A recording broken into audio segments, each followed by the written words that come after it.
His Excellency Kyagulanyi Ssentamu Robert aka Bobiwine yagambye nti this is a scandal. This is a scandal. We have had more than a year to plan and prepare for this moment. General Museveni and his cronies chose to embezzle and steal the billions of money borrowed or donated in the name of COVID-19.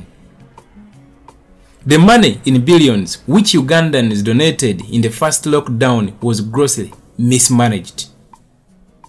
The Auditor General's report revealed grand corruption in the management of COVID funds.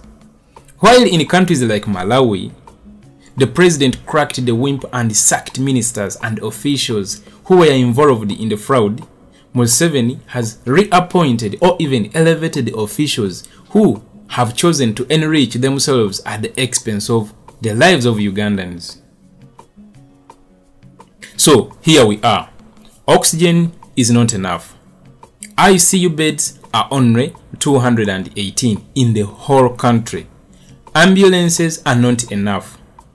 Last night, General Museveni had the audacity to say that he had asked his officials to put in place 42,000 beds, which was not implemented. How could they do this when they were busy looting and misappropriating the funds meant to manage the pandemic? Those who are unlucky to get very sick are asked to pay 5 million shillings every day in the country where most citizens have no health insurance. A complete mess. Shame.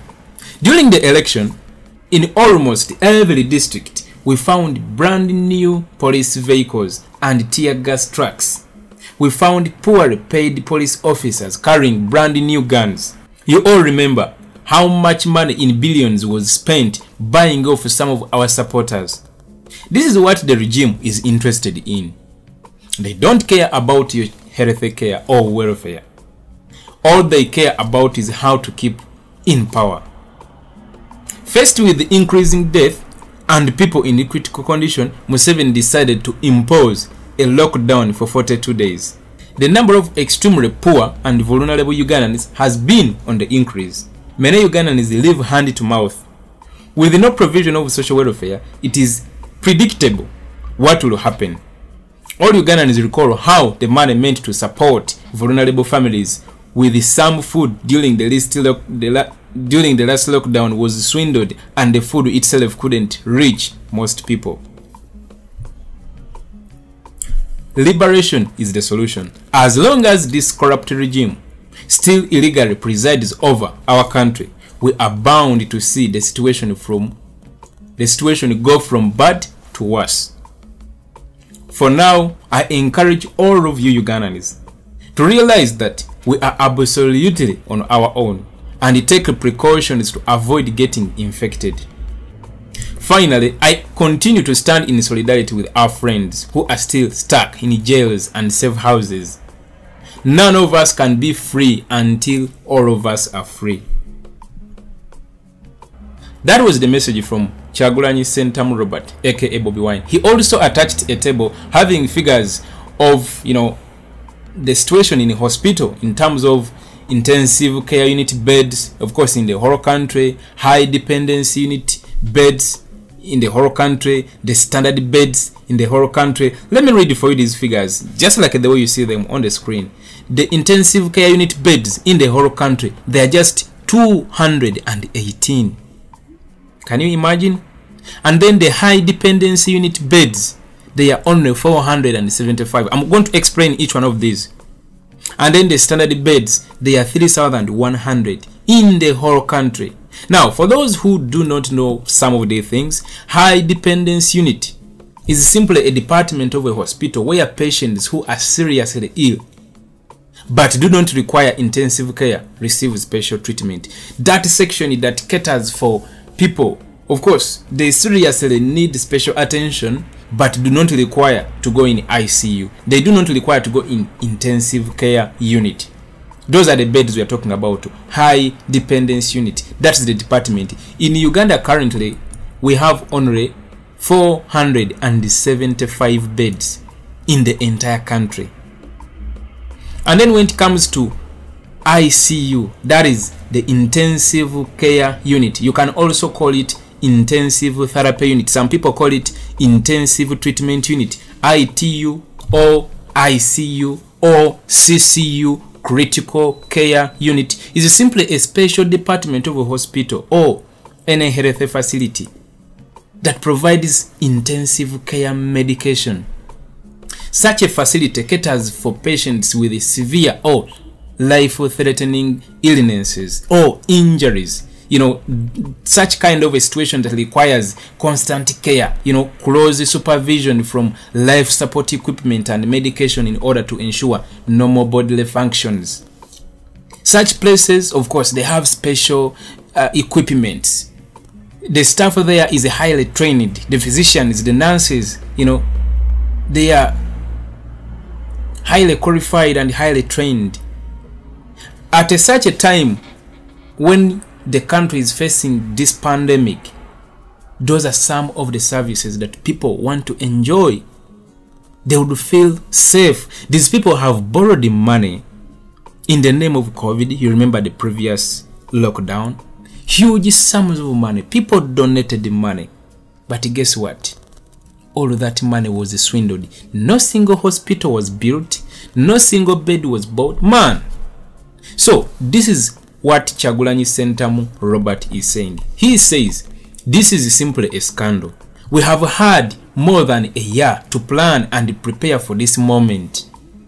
General Museveni and his cronies chose to embezzle and steal the billions of money borrowed or donated in the name of COVID-19. The money in billions which Ugandans donated in the first lockdown, all of that money was mismanaged. Kyagulanyi kyakugamba. Kino kibalo kyawe kufuna bufunyi ssente. Olw'ensonga tubadde n'obudde bungi okuplaningira situation ng'eno. Ne tutaddamu bujwango oli owali bwe yakeera ku makera n'agamba nti n'ensi eggaddwawo nga tewali yadde pulaani n'emu. Abaali bagezaako okugaba emmere ba honorable zaake, president waffe yennyini Bobiwine, ne bayisibwa bubi nnyo mukyajjukira nti honorable zaake bamukuba bubi nnyo. So Kyagulanyi akugambye nti ssente eziri mu biliyoni Bannayuganda ze baadonatinga. Sente zonna abasajja bazisaasanya mu ngeri etamanyiddwa. Bazeekozesanga bo, bazizimbamu bizimbe, bazigulamu mamotoka, bazikolamu bintu byabwe kuzirya bulinga bo ne famire zaabwe.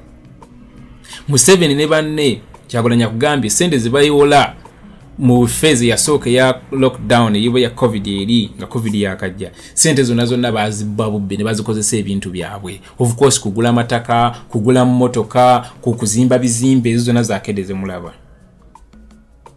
Ezimba zitwala ne bazimba enguudo mu Congo. N'okukola ebintu ebirala mu nsi ez'enjawulo. Okuziwa baganda baabwe. Kwazi, bazibba bubbi tebalina na kimu kye baakola. Era Kyagulanyi akugamba nti no. Munsi nga Malawi president wayo yakwata kwaba abakola ekintu ekyo era n'abagoba n'abajjako bwa minister. Naye wano Museveni ye buli yenyigira mu nsonga eno ya corruption ya embezzlement of public funds eyokozesa obi offices ye kyakola addamu buzi n'abawaata ebifo ebirala. Walabanga wanobbye nnyo nga Museveni akujjawo nga akutwala mu department endala era nga nayo oyongera okubba. Bw'atyo ye bw'akola. Mubalabe bangi bazze nga ayapointinga. Bayitirivu nnyo Sam Kuteesa. Bamambabazi bangi.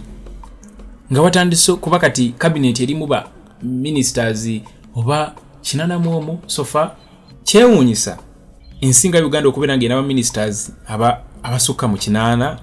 So wano we tutuuse Kyagulanyi akugambye. So here we are. Mu malwaliro oxygen tamala. Intensive care unit. Ebitanda bya ICU mu Uganda yonna biri just 218. Ambulances tezimala. Kyagulanyi n'agamba nti last night Museveni yadde ayogerako eri eggwanga. Kale yafunye n'obusobozi obugamba nti yali ataddewo abakungu be bategeke ebitanda 42,000. Ekitaasoboka. Kyagulanyi n'akugamba kyandisobose kitya nga ye kennyini Museveni ne banne baali benyigira mu kubba ssente ezo. Of course kyate kiyinza kusoboka.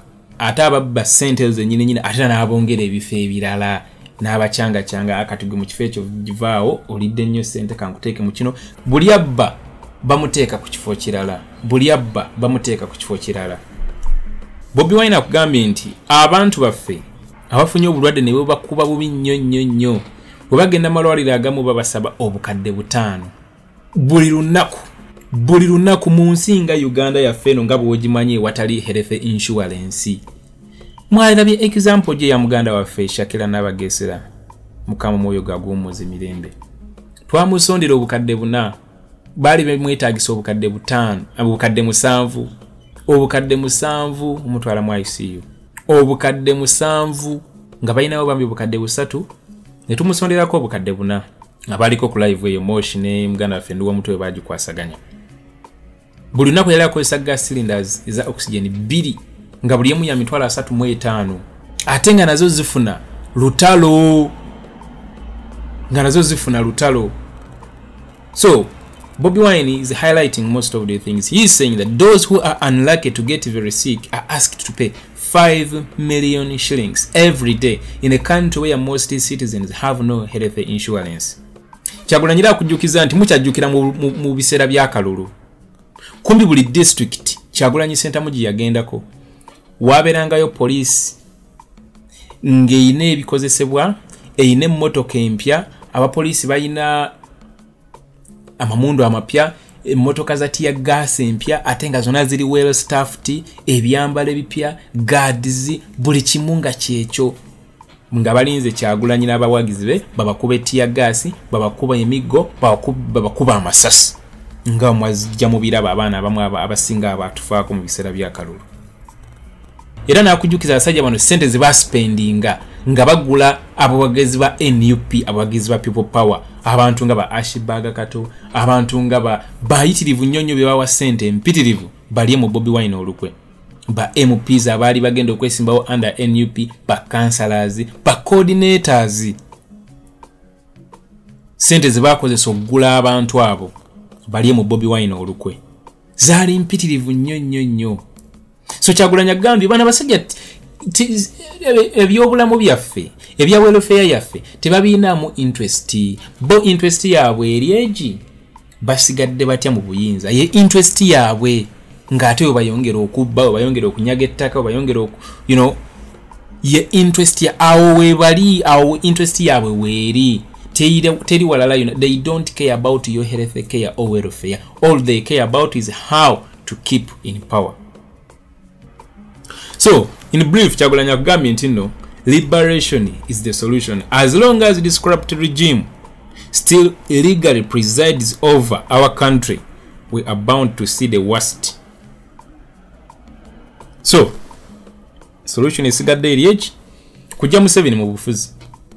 Yes, solution esinga. Otherwise, bana basajja n'oba wa biliyoni za ssente tebalina na kimu kibagenda kukyusa.